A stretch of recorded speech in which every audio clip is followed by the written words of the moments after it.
Hello friends, welcome to my YouTube channel excellence study point. हमारे YouTube channel excellence study point में आप सभी का स्वागत है।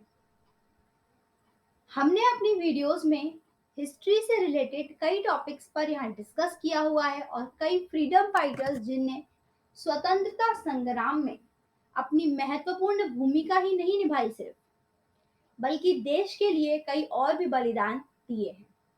उन सभी फ्रीडम फाइटर्स के बारे में भी हमने डिस्कस किया है और उन्हीं में से एक है लाल बहादुर शास्त्री। लाल बहादुर शास्त्री को द मैन ऑफ पीस कहा गया है क्योंकि ये शांति प्रिय थे। ये अपनी बात लोगों तक पहुंचाने का तरीका इनका जो था वो बहुत ही शांतिपूर्ण था, इसलिए इन्हें द मैन ऑफ पीस के नाम से भी जाना जाता है। लाल बहादुर शास्त्री एक बहुत ही अद्भुत और बहुत ही विवेकशील व्यक्ति थे।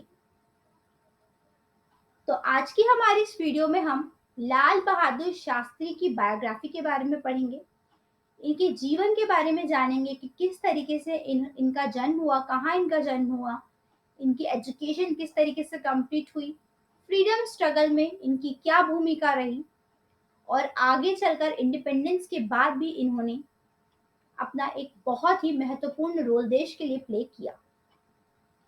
तो चलिए स्टार्ट करते हैं लाल बहादुर शास्त्री जी के बारे में, द मैन ऑफ पीस। लेकिन उससे पहले अगर अभी तक आपने हमारे चैनल एक्सीलेंस स्टडी पॉइंट को सब्सक्राइब नहीं किया है तो हमारे चैनल एक्सीलेंस स्टडी पॉइंट को सब्सक्राइब जरूर करें ताकि आपको हमारी वीडियोस से जुड़ी सभी लेटेस्ट अपडेट्स मिलती रहें। Lal Bahadur Shastri, the second prime minister of India, was a great statesman known for his honesty and humility. यहाँ पर जो लाल बहादुर शास्त्री हैं वो हमारे देश के दूसरे प्रधानमंत्री हैं, प्रधानमंत्री थे। लाल बहादुर शास्त्री इंडिया के सेकंड प्राइम मिनिस्टर थे और ये अपनी ऑनेस्टी की, अपनी ईमानदारी के लिए जाने जाते थे। Lal Bahadur Shastri, the second prime minister, led India during the India-Pakistan War of 1965 and gave the slogan जय जवान जय किसान। इनका ये स्लोगन जय जवान जय किसान बहुत ही ज्यादा फेमस है और इन्होंने कब दिया था? जब इंडो पाक वार हुई थी 1965 में, तब इन्होंने ये स्लोगन यहाँ पर दिया था। द अर्ली लाइफ ऑफ लाल बहादुर शास्त्री, तो लाल बहादुर शास्त्री जी का जन्म हुआ था 2 अक्टूबर। 2 अक्टूबर सिर्फ गांधी जयंती या फिर महात्मा गांधी की बर्थ एनिवर्सरी के लिए ही नहीं जाना जाता सिर्फ। 2 अक्टूबर को यहाँ पर लाल बहादुर शास्त्री जी का भी जन्म हुआ था 1904 में। He was born to Sharda Prasad Srivastava and Ram Dulari Devi in Mughal Sarai, Uttar Pradesh. इनका जन्म हुआ था उत्तर प्रदेश में 2 अक्टूबर 1904 में। इनके पिता का नाम था शारदा प्रसाद श्रीवास्तव और इनकी माता का नाम था राम दुलारी देवी।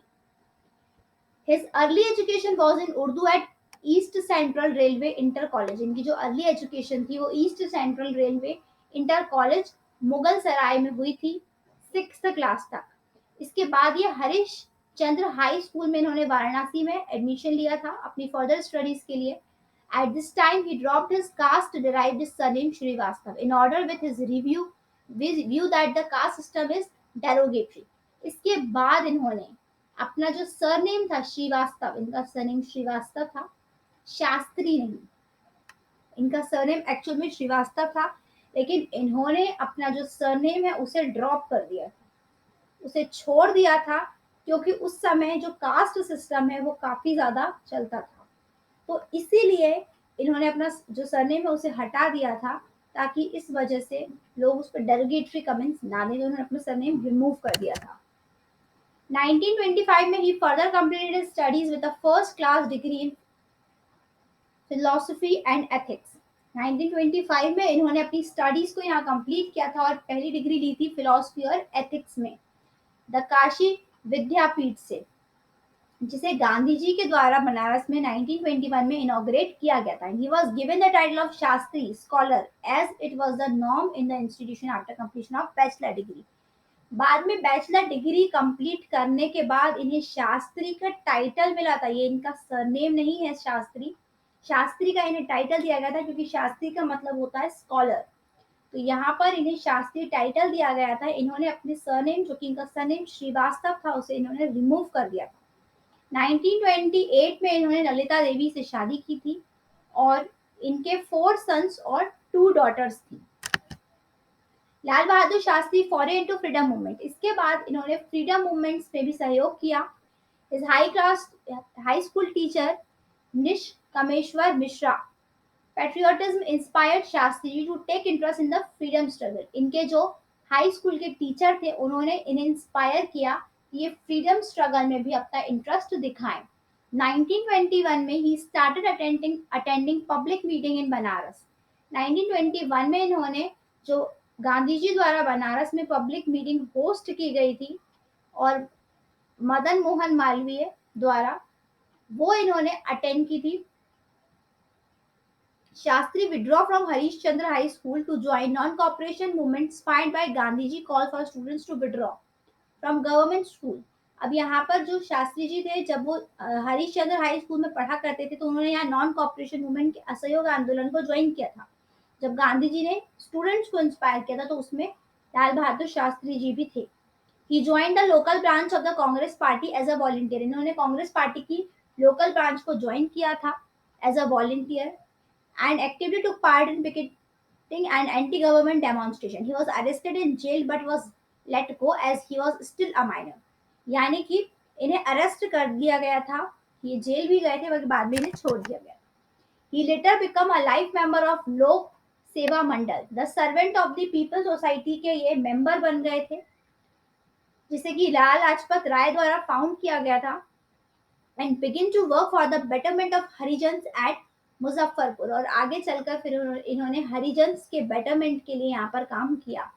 ही later become the president of the society. बाद में ये आगे चलकर the servant of people society यानी कि लोक सेवा मंडल के ये प्रेसिडेंट बन गए।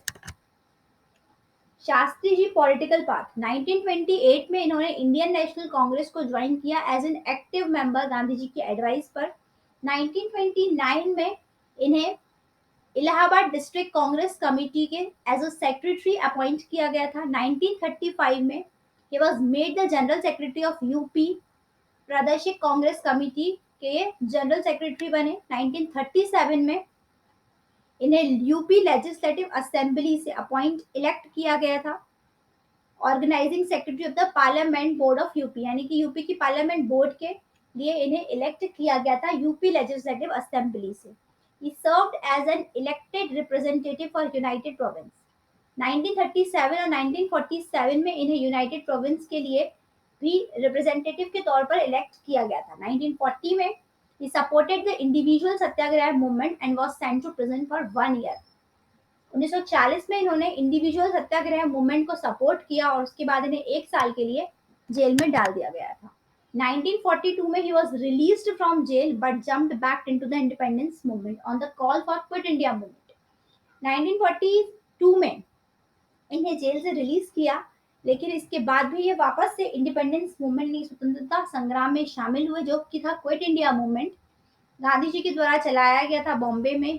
ही travel to Allahabad to organise the movement there. ये इलाहाबाद गए उस मूवमेंट को वहां पर भी ऑर्गेनाइज कर सकें ताकि।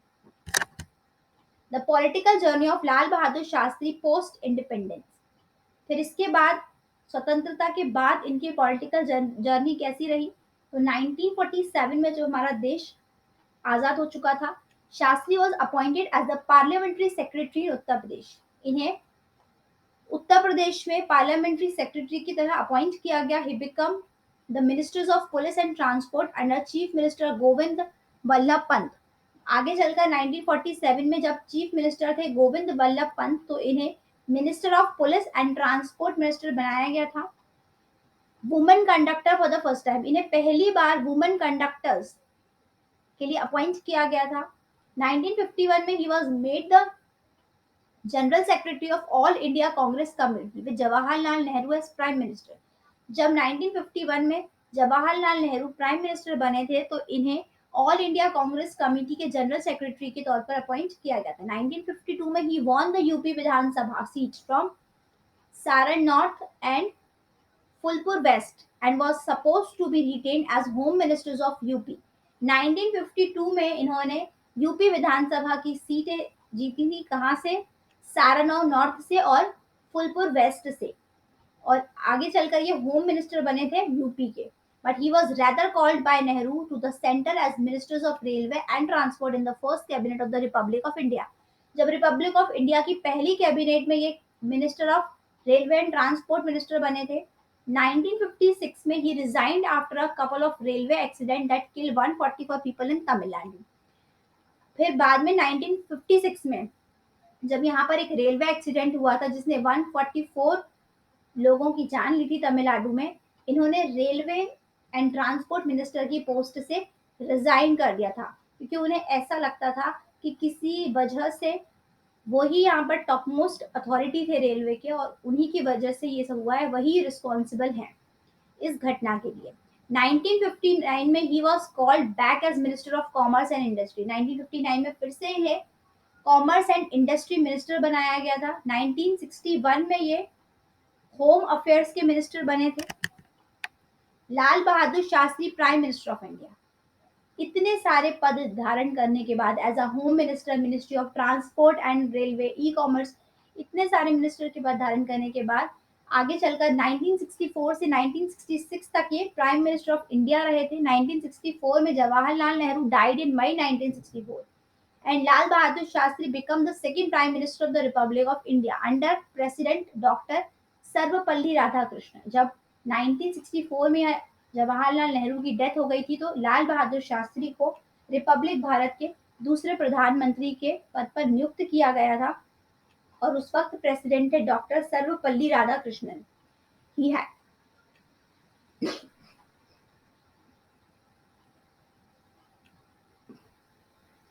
he handled the portfolios of external affair and atomic energy initially but later transfer external affair to स्वर्ण सिंह।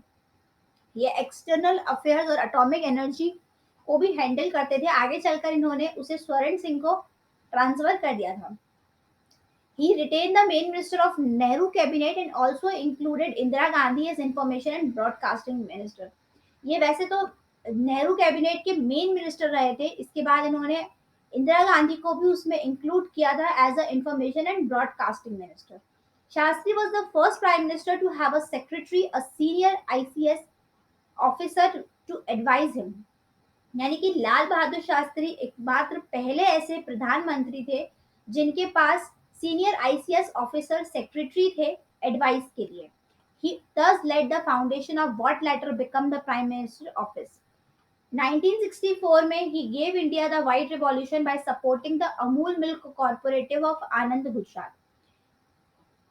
आगे चलकर इन्होंने 1964 में यहाँ पर सफेद क्रांति को सपोर्ट किया था Amul milk cooperative of Anand Gujarat में।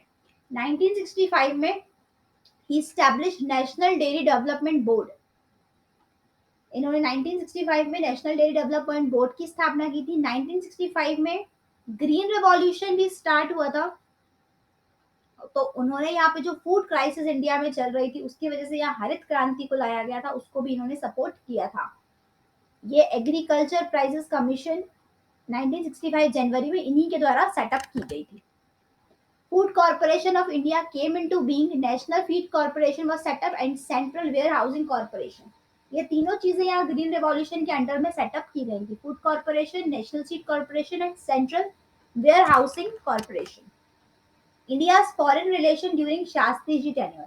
यानी कि जब Lal Bahadur Shastri as a prime minister India के थे तब यहाँ पर इंडिया के फॉरेन रिलेशन कैसे स्टेब्लिश हुए, तो Lal Bahadur Shastri tenure was marked by many important events. यहाँ पर इंडो सैलोन एग्रीमेंट हुआ था, the deportation of Indian families from Burma and Indo Pak war. इनके टाइमिंग में यहाँ इंडो सैलोन एग्रीमेंट हुआ, दूसरा इंडो पाक वार भी हुई थी 1965 में। इंडो सैलोन एग्रीमेंट भंडार नाई के शास्त्री पैक्ट। यानी कि यहाँ पर जो इंडो सैलोन एग्रीमेंट हुआ था, किसके बीच हुआ था? भंडार नाई के और शास्त्री पैक्ट कहा जाता है इसे। It was an agreement signed between the prime minister of both countries in 1964।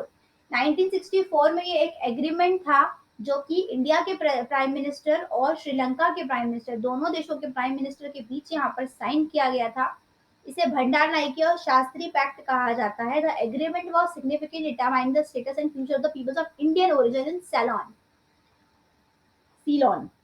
यहाँ पर ये एग्रीमेंट इसलिए साइन किया गया था क्योंकि यहाँ पर ये लोगों इंडियन ओरिजिन जो कि सिलोन में है, वो उनका स्टेटस और फ्यूचर को यहाँ डिटरमाइन करना था। तो लेटर श्रीलंका, सीलोन क्या है? सीलोन पुराना नाम है श्रीलंका का। हुवर सक्सेसर जनरेशन, तो यहाँ ये पैक्ट साइन हुआ था सीलोन यानी कि श्रीलंका और इंडिया के बीच।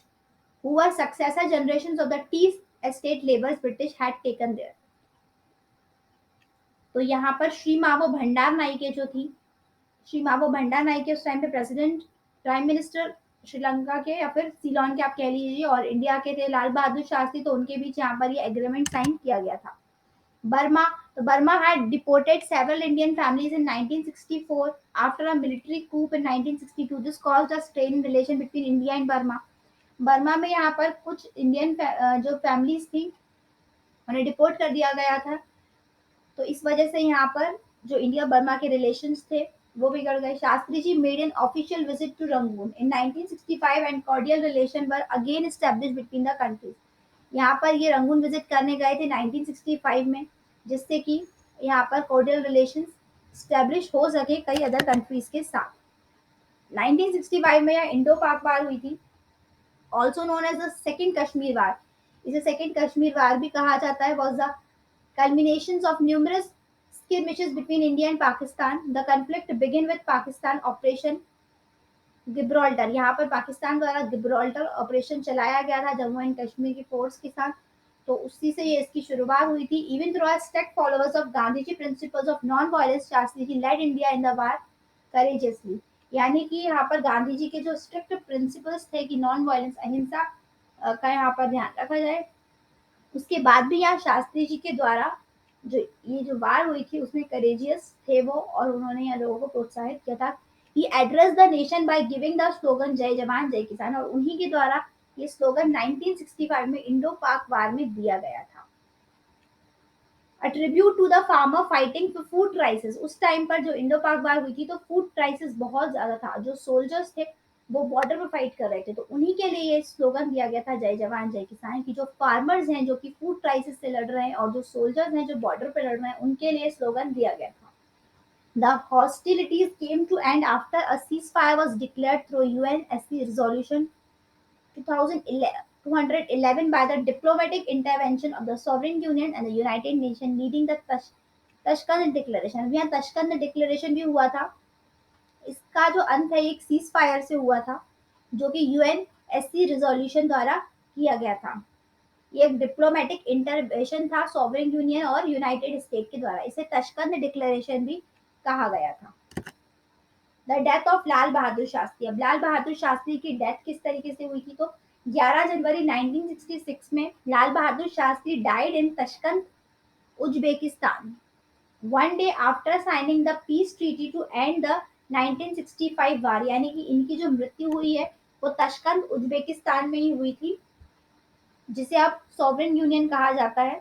तो यहाँ पर वो शांति प्रस्ताव यहाँ पर उन्होंने रखा था, पीस ट्रीटी को वो साइन कर रहे थे इस 1965 की वार को खत्म करने के लिए। The official reason for his death was been given as heart attack. The controversial circumstances, such as the fact that the prime minister of the country was not attended by a doctor on time, has led to numerous speculations.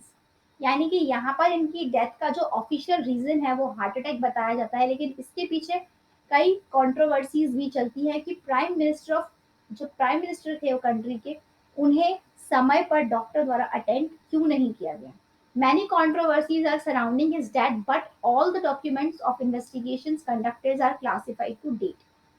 Most of the doubts are generated due to the fact was Shastri ji was not a prime minister who could be controlled by the sovereign union or western powers. यानी कि सबसे बड़ा doubt तो यहाँ पर यही generate होता है कि जो लाल बहादुर शास्त्री थे वो सिर्फ और सिर्फ प्राइम मिनिस्टर नहीं थे इंडिया के, बल्कि ना ही वो किसी दूसरी कंट्री के द्वारा यहाँ पर कंट्रोल किए जा रहे थे। सॉवरेन यूनियन और वेस्टर्न पावर्स के द्वारा कंट्रोल किए कैसे कर लिए जा रहे थे। The was not a prime minister who could be controlled by the sovereign union और वेस्टर्न पावर। वो ऐसे प्रधानमंत्री नहीं थे जिन्हें किसी दूसरे देश के द्वारा कंट्रोल किया जाए। लेकिन इसके बाद भी उनकी मृत्यु वहां हुई।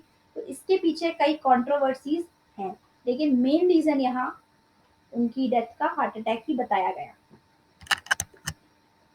1977 में Raj Narain committee was constituted to look into the mysterious death of Shastri ji by Janata party government. 1977 में यहाँ पर राज नारायण कमिटी बनाई गई थी ताकि जो लाल बहादुर शास्त्री है उनकी मिस्टीरियस डेथ के पीछे क्या वजह है इसे सुलझाया जाए। The committee investigation was also riddled with mysterious happening as two crucial witness Shastri ji physician Dr. R.N.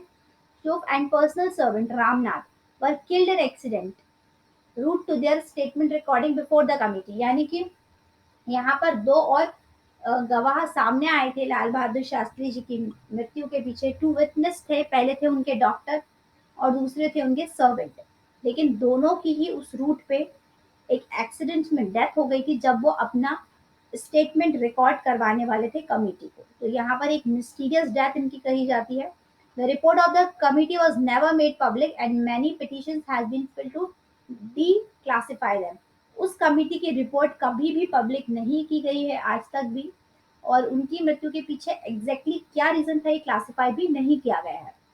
The central information commission has directed PMO, home and external affair ministers to make the record public.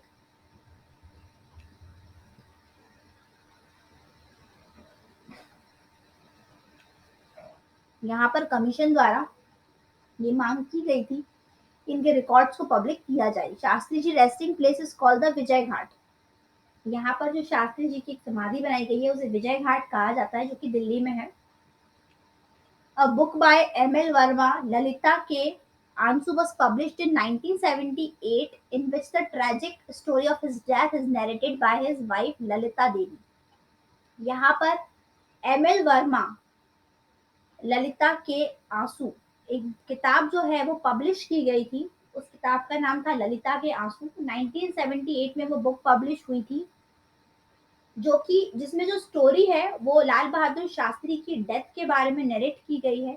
और ये जो narrate की गई है ये उनकी wife Lalita Devi के द्वारा ही नरेट की गई थी। लेकिन ये बुक जो है वो एम.एल. वर्मा के द्वारा पब्लिश हुई थी, जिसमें उनकी मिस्टीरियस डेथ के बारे में बताया गया था। Legacy of Shastri ji, Lal Bahadur Shastri was in true term the most honest prime minister and politician of India. सही मायने में जो लाल बहादुर शास्त्री थे वो एक भारत के ईमानदार प्रधानमंत्री और एक ईमानदार राजनेता साबित हुए। Despite being a minister, he did not amass any wealth and was a true believer of Gandhian philosophy to not accumulate any wealth and personal belongings। यानी कि यहाँ पर एक बड़े मिनिस्टर होने के बाद भी इन्हें वेल्थ से कोई मतलब नहीं था, पैसे से कोई मतलब नहीं था। ये गांधीन फिलोसफी को ही फॉलो करते थे। He was पोस्टह्यूमसली awarded Bharat Ratna इन 1966। यानी कि इन्हें मरणोपरांत 1966 में भारत रत्न से सम्मानित किया गया था। And a stamp featuring him was also release the same year. यानी कि स्टैम्प भी इनके रिलीज किए गए थे उसी ईयर में। He was nicknamed the Man of Peace as he always preferred maintaining cordial relation with the neighbors through peaceful means। इन्हें मैन ऑफ पीस इसलिए कहा गया है क्योंकि हमेशा इन्होंने नेबरिंग कंट्रीज के साथ कॉर्डियल रिलेशन मेंटेन करने की कोशिश की है इन अ पीसफुल मैनर में। The IAS training institute in Mussoorie is named in honour of him. यानी कि मसूरी में एक आईएएस ट्रेनिंग इंस्टीट्यूट है, Lal Bahadur Shastri national academy of administration, ये इन्हीं के नाम पर यहाँ पर रखी गई है। तो यहाँ पर हमने भारत रत्न लाल बहादुर शास्त्री जी की बायोग्राफी के बारे में यहाँ डिस्कस किया है, उनसे रिलेटेड सभी पॉइंट्स को डिस्कस किया है। और यहाँ पर उनकी वाइफ के द्वारा नरेट की गई बुक भी है जिसमें उनकी मिस्टीरियस डेथ के बारे में भी हमें डिस्क्रिप्शन मिलता है। इन्हें द मैन ऑफ पीस इसलिए कहा गया है क्योंकि ये एक ऑनेस्ट पॉलिटिशियन और एक ऑनेस्ट प्राइम मिनिस्टर थे। आज की वीडियो में बस इतना ही। अगर आपको हमारी वीडियो पसंद आई हो तो इसे लाइक करें, शेयर करें अपने दोस्तों के साथ और हमारे चैनल एक्सीलेंस स्टडी पॉइंट को सब्सक्राइब करें ताकि आपको हमारी वीडियो से जुड़ी सभी लेटेस्ट अपडेट्स मिलती है। अगर आप और किसी टॉपिक पर भी वीडियो देखना चाहते हैं तो हमें कमेंट बॉक्स में कमेंट कर जरूर बताएं। जय हिंद, जय भारत।